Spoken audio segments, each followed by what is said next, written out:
There again.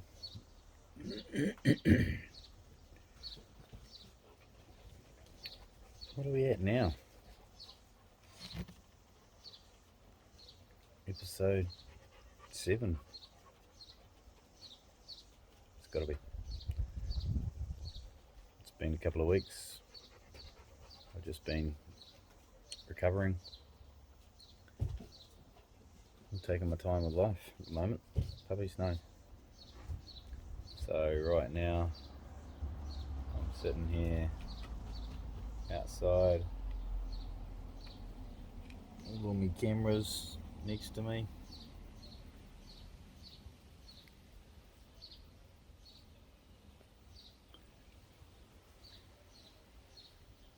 Just chilling. I'll turn the camera where I am. Sitting on the deck, relaxing.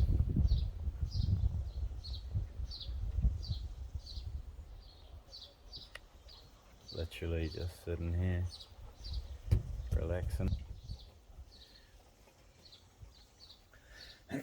So what's happened in the last 2 weeks? Quite a lot. Quite a lot.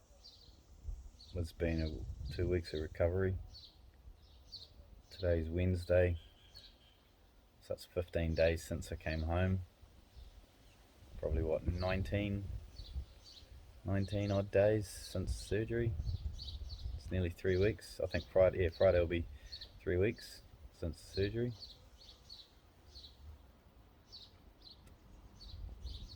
A lot's going on. There's been ups and downs.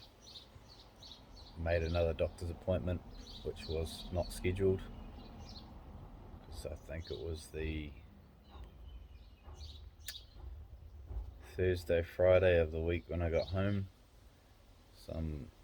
I experienced some massive killer pains in my exit tract, let's say.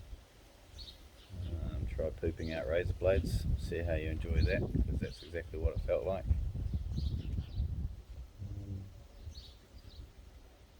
Got some meds from the doc, so that was all good.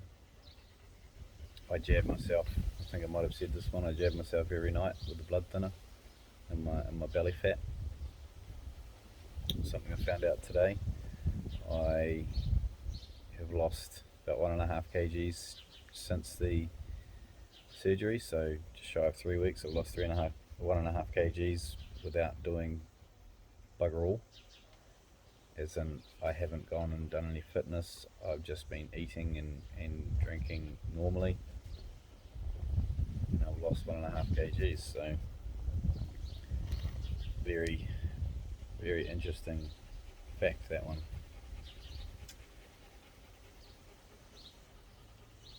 So on the Tuesday, the week after I got home, so the Tuesday 7 days post being home, I had I made an appointment with the doc, and that was because of the pain that I was having.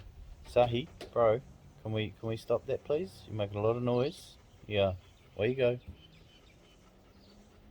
I have to pause this for a moment. Right, he's finished being his silly self.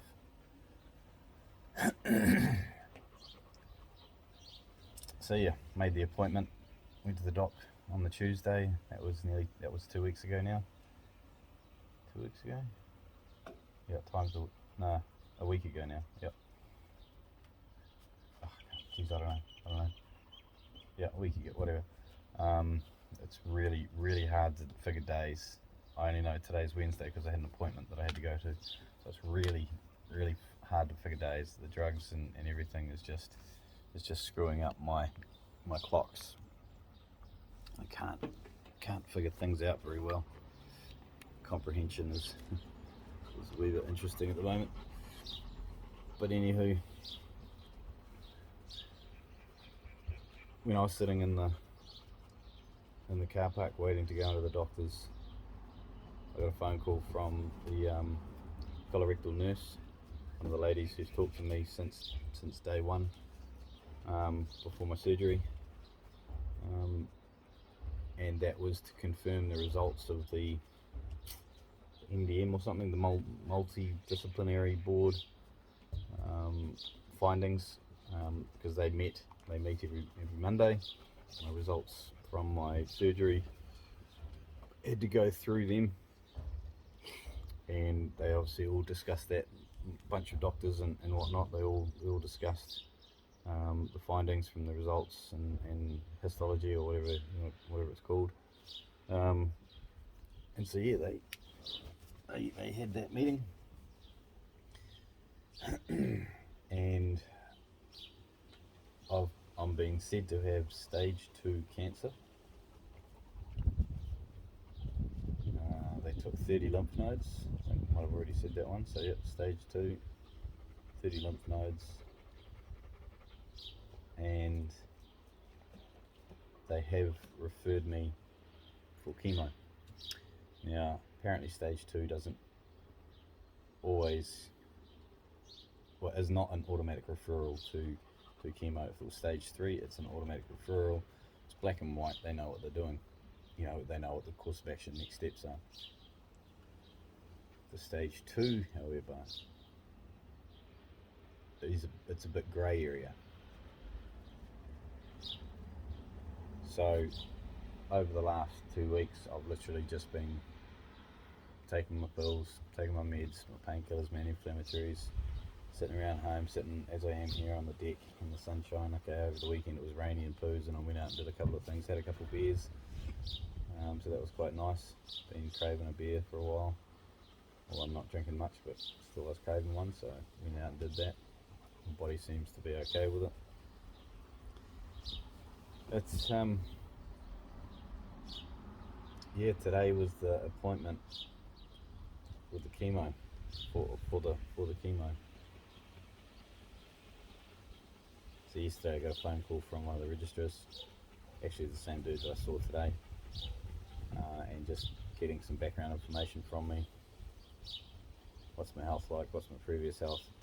Just ticking all the boxes as they always do. And then a bunch of the doctors, the chemo people, met this morning before my appointment and decided on a course of action, the best course of action for me. Obviously I've been referred there for a reason. There was some high risk markers or something found in the biopsy of the intestine itself. What that looks like is all technical terms, not understood by me. The dude today was good. He explained everything as best he could in layman's terms for me. But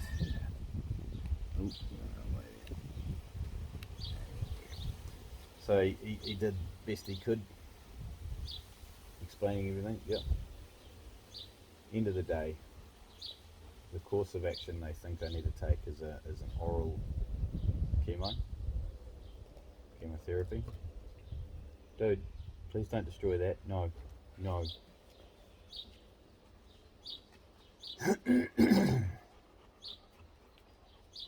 It's roughly a 6-month course of chemotherapy. It's a really long word that starts with C, and it's written on my documentation inside. Once again, I've got another set of thesauruses I've got to read up on them. Not thesauruses, jeez. Probably need a thesaurus so I can figure out all the bloody words. Encyclopedias.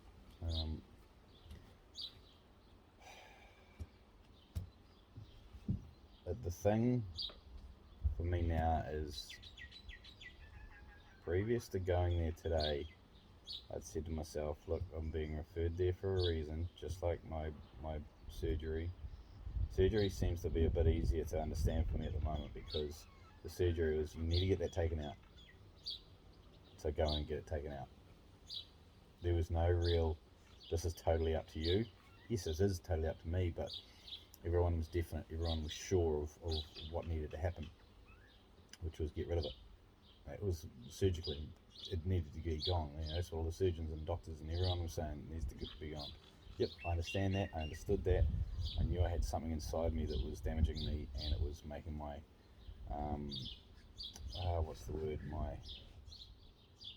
my experience in life. What's the word? I can't remember right now. But there was no enjoyment factor. Quality of life. That's what I was looking for. Quality of life. There was no quality of life for me because I was sitting around the toilet every 5 seconds. Already that's changed massively, and it's only 3 weeks on Friday since surgery. So there's massive changes. But now being post that, and they even say it to me. If I'm looked at, I'm cured. That's the way they look at me. I'm cured. I don't have cancer anymore because it's gone. And the lymph nodes, the 30 that they took, 0 of them showed any, I guess, cancer inside them, because the lymph nodes, once it gets in there, it just spreads throughout your body. So none of those showed anything in them. And what they're saying is, theoretically, I'm cured. But they're referring me because they saw some things obviously in the biopsy of the intestine that just said there's a possibility of this coming back, because it could be microscopic things they can't find on any of the scans or anything like that they do, to show that it's anywhere else. Yep, they got the majority. I think the biggest guy was 37 millimeters. So that's pretty decent sized tumor. So that was the biggest one, and yeah, they've got rid of it. But is there anything anywhere else in my body? And that's the question. And it could be microscopic, so normal scans are not going to pick it up. So what the course of action of chemo is for is to mop up any of that cancerous crap that's just microscopically left inside my body. And the chemo targets apparently fast, how do you say it? Fast growing things, right? Fast growing organisms or what have you. And cancer is apparently a fast growing thing. So that's that they don't. We've got someone here. I'll come back to this. Alright. Where were we? Lymph nodes spreading.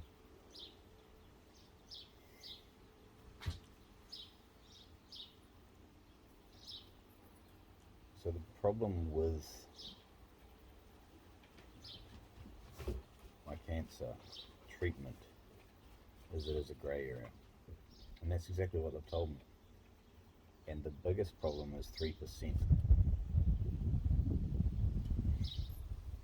So that's the number that I'm going over in my head at the moment. 3%. There's 3% benefit of having this. That's it. 3%. Benefits me by 3%. 6 months of chemotherapy where there's a possibility that I won't be able to work because I'll be nauseous,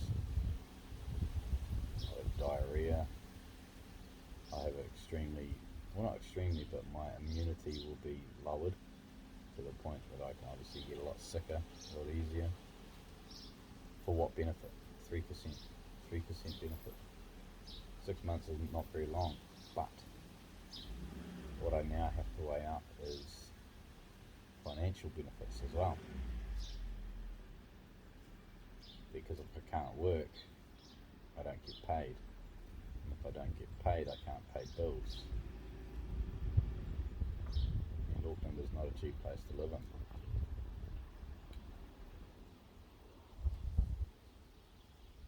The list of pros, 3%. The list of cons, a 9-page document, 7 of those pages are the cons.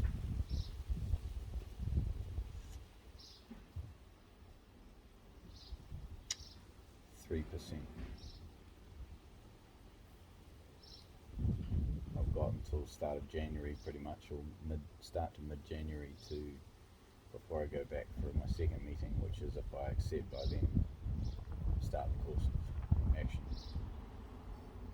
And it's like a 21-day situation, and it's 8 cycles, which goes over 6 months. So for day 1 to 14, I'm taking 2 pills a day. Day 15 to 21, it's a week off recovery, so it gives your white blood cells an opportunity to recover and come back up. So your immunity's working away again. And then you start the 21-day cycle again. So you do that for 6 months. Basically, 168 days is what it is. And people report of not being able to work because diarrhea is so bad, because nausea, vomiting, concentration, heart palpitations, heart issues, they're all in the list of cons. Can't be out in the sun because chemo takes away your ability to not get sunburnt, so you get sunburnt super easily. Skin issues, rashes, flaky skin, red skin, swelling of your intestines, they're all side effects. And they're not saying that those are all going to be the ones that I will get. I may get none of them, and I may just cruise through it. No one expects you to cruise through it, because there are going to be some downsides to doing chemotherapy.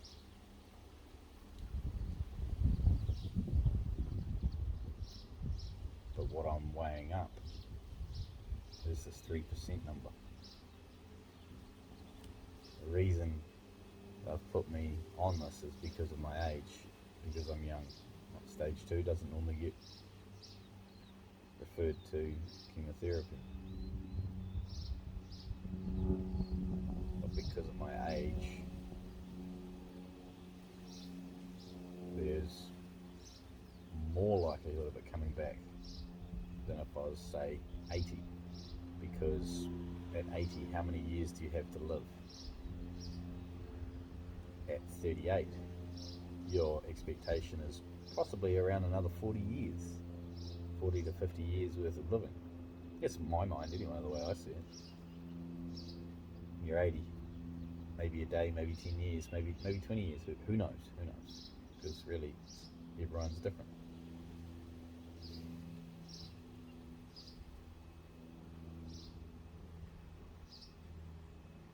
But 3% for 6 months, it's not long. That is not long. I've got no sick leave left. I've got no annual leave left, because after this recovery, that puts me out, and then I go straight into that. Right when I get back to work, I'll be going straight into chemotherapy. And I won't be going anywhere for it, but yes, I will be actually. I'll have clinical appointments between every cycle, so at the end of 21 days, before I start the next cycle, I'll have a clinic appointment, and I'll have blood tests done and all this sort of jazz. Yep, cool. And what effect does COVID have on this? Well, COVID in ways is a type of flu, right? In ways it beats your body up, and if you're already beaten up, that's what I asked, one of the questions I asked, and basically the answer I got in my blunt terms was people that are already beaten up, obesity, heart problems, lung problems, things like that, they are the ones, the majority are the ones that died, that passed away due to COVID, because their body was already suffering. And that also concerns me. Yep, I've done my double jabs. I'll go in as soon as I'm allowed to go in for my booster. I'll go in and do that. I'm going for all those rules. I'm not one of these stupid people that go, I don't know what's in it, but then they go and take drugs and shit. I mean, yeah, if you don't know what's in it, yeah, you don't really know what's in your beer. You don't know what's in your food. The preservatives and shit. Get over it. Absolutely get over it. And now I've got to go do more chemicals in my body, chemotherapy. I want to do it. I do want to do it. I even asked if I was able to potentially delay it for a little bit, so I could get through this next stage, build up some sick leave, build up some annual leave, things like that. Because finance is playing on my mind now. Finance is playing heavily on my mind for 3%. But okay, is that 3% per year? No, they don't know. It's just a number that they put on it to say that 3% is, that's the benefit. 3%. 3 fucking percent. Give me 30. Give me 33%. Fuck. Don't give me fucking 3%. Jesus. So that's my last 2 weeks, and that's today. That chemotherapy appointment was today, so that's heavily on my mind at the moment. Sitting here still, you know, my gut's looking good, my repair marks are looking good. I'm still sore and whatnot. Still a little bit swollen, but like I said, I've already lost it 1.5 kgs. They keep asking me my height like it's changed. It's the length has changed. I cut a third of my fucking guts out. So I don't know. I've got a decision to make now, because grey area. They can't tell me. And there's a different type of chemo that they could put me on if I didn't want to do the oral. They could put me on an IV type. And I asked, what's the difference in benefit? No difference in benefit. You know, that percent is still the same.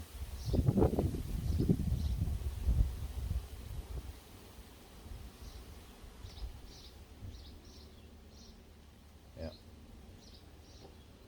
It's an interesting one. Very interesting one. So this is the next step. The next step being chemotherapy.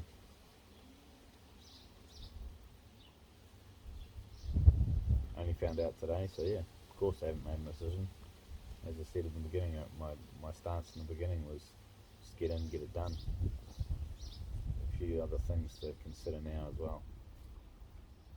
Kind of wish they didn't give me this option.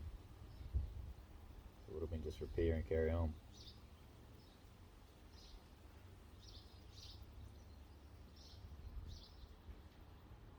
But hey, get there.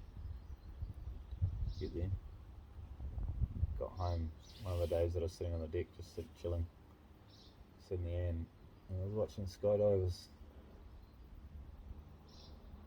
And I've always been too scared to do skydiving. Always been well too scared to do it. I love heights, absolutely love heights. Hate flying, and the reason I hate flying is because of crashing, falling. Don't like falling. Don't like the thought of falling. It's never the fall that kills you. It's the instant stop at the bottom. So on that note, I've booked a skydive at 13,500 feet. Never thought I'd get cancer. And that's one of the scariest things that's ever come across my table. In January, going to go jump out of a plane.